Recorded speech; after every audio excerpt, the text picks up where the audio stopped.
So Sean, another NASCIO. We're excited to chat with you. You were on a panel yesterday about generative AI and its impacts on the workforce. Why don't you give us a little bit of an overview of kind of your thoughts on that and where you're at with that?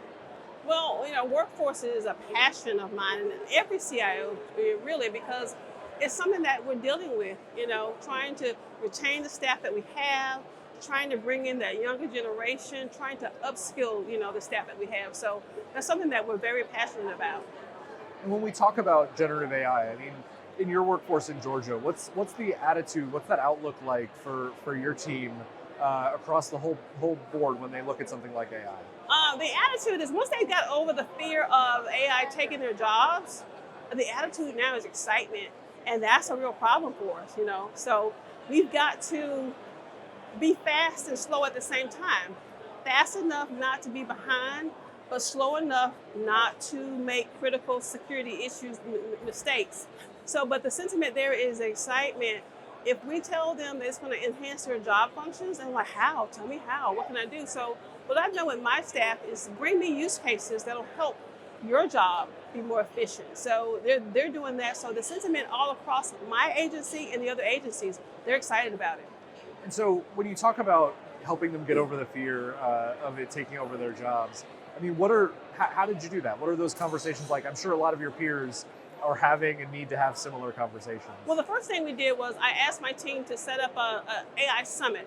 It was only 3 months. So it was like, can we get this done? They got it done. Nikhil Deshpande, my chief digital AI officer, got that done. So the summit was everything talking about AI. And the biggest thing was the fear of AI and what can it do for you instead of, I mean, it's not going to take your job, but help you enhance your job. So I think because, my staff was there, we had um, about 300 people there. And the biggest thing of what is it going to do? So we talked about the fears first, the workforce, and how it's going to help you. So I think that was the start of getting over it. And continuous conversations about AI and how it's going to enhance your job is really helping.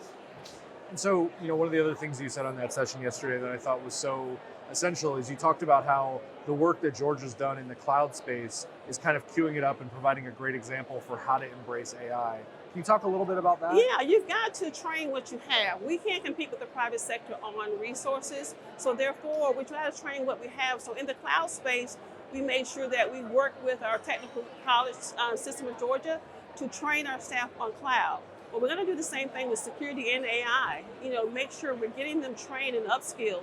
We're putting resources into our staff, and they love that. So the more you invest in them, the more they're going to give you back. And it may keep some people from retiring, because we're enhancing their job.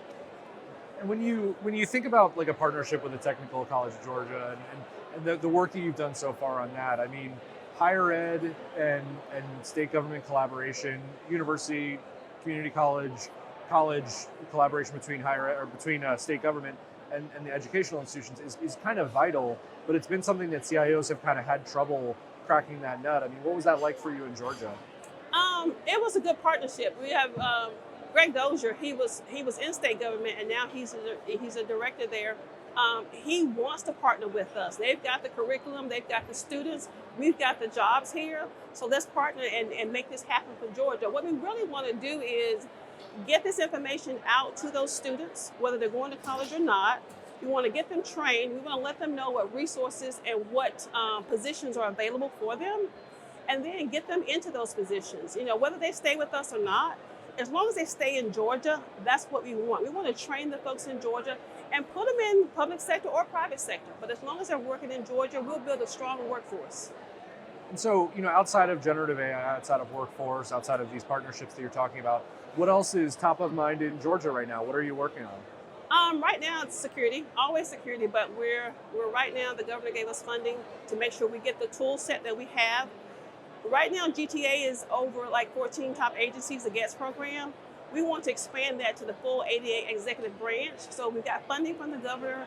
He was so gracious to give us that funding to put that tool set in the executive branch to make Georgia more secure. That's part of our whole state approach. We're taking one bite at a time, and we're starting with the executive branch. That's great. And we normally talk at a conference like this twice a year, right? Uh-huh. So by the time we talk in the fall, what do you want to have gotten done? What do you want to be talking about then? What I want to be talking about is the next best thing, whatever that's going to be. We went through cloud, we went through security, we went through, now we're at AI. What is the next step on AI? What's that next best solution that we need to do? Always enhancing what Georgia's trying to do to bring more efficiency, transparency to our citizens.